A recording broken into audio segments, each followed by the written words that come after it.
देखें आपके अच्छा सवाल है कि 10 साल में जितनी भी आप क्रिकेट खेलते हैं, बहुत सारे कप्तान होते हैं, खुद भी कप्तानी की होती है, बहुत सारे इंडिविजुअल्स आपके साथ रहते हैं, आप उनसे बहुत कुछ सीखते हैं। तो मैंने बहुत सीखा है जिन कप्तानों के अंडर में खेला हूँ, चाहे वो इंटरनेशनल क्रिकेट हो, डोमेस्टिक क्रिकेट हो, काउंटी क्रिकेट इवन हो या कोई भी पीएसएल हो।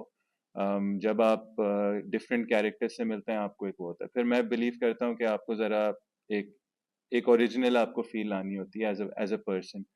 मैं इस पे कंप्लीट यकीन रखता हूँ कि एज अ कैप्टन आपको अपने अपने प्लेयर्स के लिए आपको सबसे पहले आपको खड़ा होना होता है।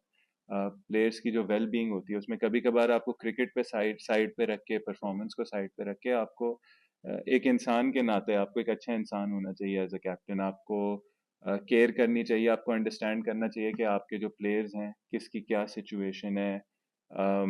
पर्सनली भी ऑफ द फील्ड भी कुछ हो सकता है, ऑन द फील्ड भी कुछ हो सकता है, और एक बहुत बड़ी रिस्पॉन्सिबिलिटी है।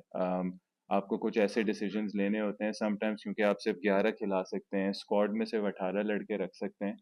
इसमें अगर आप में अंडरस्टैंडिंग ना हो अपने प्लेयर्स की सिचुएशन की, तो आप काफ़ी गलत डिसीजंस भी ले सकते हैं। तो आई थिंक मेरी फर्स्ट चीज़ ये होती है कि किसी के साथ ज्यादती ना करें। किसी को ऊंच नीच होती है, किसी को अकेला ना छोड़ें।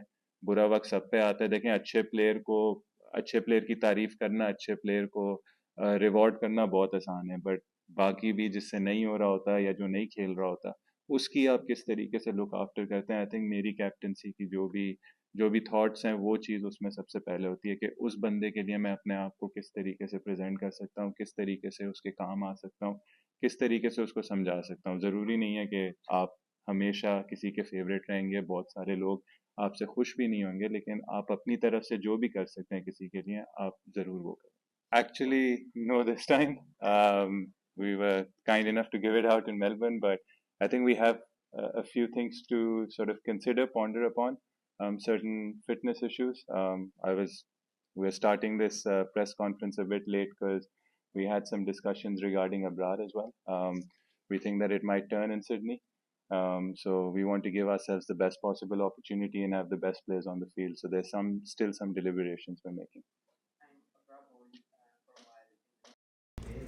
You said the pitch might then. Does it mean whether Club plays or not is purely down to his fitness and what's his status there? Look, we've kept Abrar on the Australian tour. Cliffy's looked after him very well. His rehab process has been going on. So we always had Sydney in mind, and that's why you saw him bowling yesterday. But again, we have to be absolutely sure that he's close to 100% fit, if not 100, and that if we're taking a risk, he doesn't break down over there.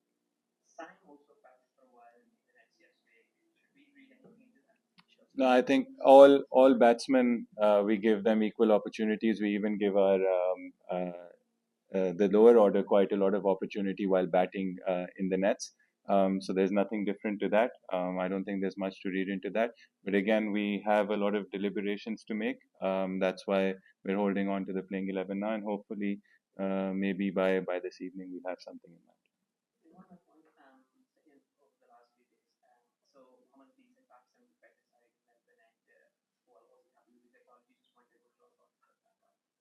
Look, I think the technology is the same for everyone. Life comes in a full circle. It all balances out in the end. I don't have any complaints with the past. I thought we played some very good cricket, but look, we're playing the best side in the world, in my opinion, at the moment. And if you give them a sniff, they will pounce on any opportunities. There were phases in the game where we could have put them under a lot of pressure, or close the game out. But we had some opportunities which we didn't hold on to, or some partnerships that we had built where Pat Cummins decided to break those partnerships and really cause a dent in our batting. But look, the quality of the Australian side's there, and we have to make sure that we're not making a lot of mistakes to close out games. So it's very heartening for us. That's what you want to test your skills up against, the best sides in the world. And at least in Melbourne, we can say that we're on the right track and we want to play cricket this way. And just from that, Shyam, you spoke about the opportunities you had in Melbourne, Focus 16, and even with the ban. So how do you, as captain, get your head around what could have been, like if you had gone down, the catch doesn't go down, or one of your partnerships gets the long one? So do you look at those and go like, it was a lost opportunity, or do you look at it in a more positive way, like you said, or just okay, move on and make it better for them? I think, like we said in the last test, when things went quite wrong by the end at Perth, you always have to look at the bigger picture. At least we have the lessons in front of us. At least we've put ourselves in those positions where from there we can dominate games. So now it's about learning from them, not repeating mistakes or trying not to repeat mistakes. And hopefully, if we can put in efforts like that, I'm sure that there'll be a lot of test wins in the future. But again, it's about learning from the mistakes and making sure that when you play quality sides, you can't be making those mistakes. Shan, obviously a bit of talk the last few days about the squad that South Africa announced to play Test series in New Zealand. It's not their first choice side because of the T20 league they've got on at the same time. Like, have you got some thoughts, I suppose, on the way that I suppose the cricket system is evolving in terms of players being able to prioritise Test cricket? Because obviously some countries players get paid a lot more to play Test cricket than others. Yeah, I think, look, I'm not 100% educated on the matter of what's gone on, but you want the strongest sides to be playing Test cricket. Test cricket is the pinnacle, it's the ultimate, and the World Test Championship is something that's gone on for like 4 years now. There have been two World Test Championships. This is the third one. So, as a Test playing nation, we'd all want that to continue. And when you want that to continue, all the best sides have to play that World Test Championship. So it's a pity that South Africa aren't being able to send their full strength squad, but hopefully somewhere down the line schedules can be made in a certain way where we see the strongest 11s playing Test cricket. And just another one quickly. In Melbourne, across both batting innings, you were able to score at a faster rate than Australia did in their innings. Like, is that something that you take out of that as a significant bit of progress? Like, it's something that helped you put them under pressure in the game at various times? I think it absolutely helped us being close to them and being at the game right till the end. There's certain things that are, like, I'll sound like a broken record, but you have to do in Test cricket. The first thing is take 20 wickets. We had that box ticked. And the second one is the scoring rate. If you score at a significantly less rate than your opposition, which happened at Perth, where there's a difference of 2 runs per over at least, then you'll be way behind in the game. Because we batted 100 overs in Perth and they batted 110. So that's not much of a difference, but the scoring rate did set us back quite a bit.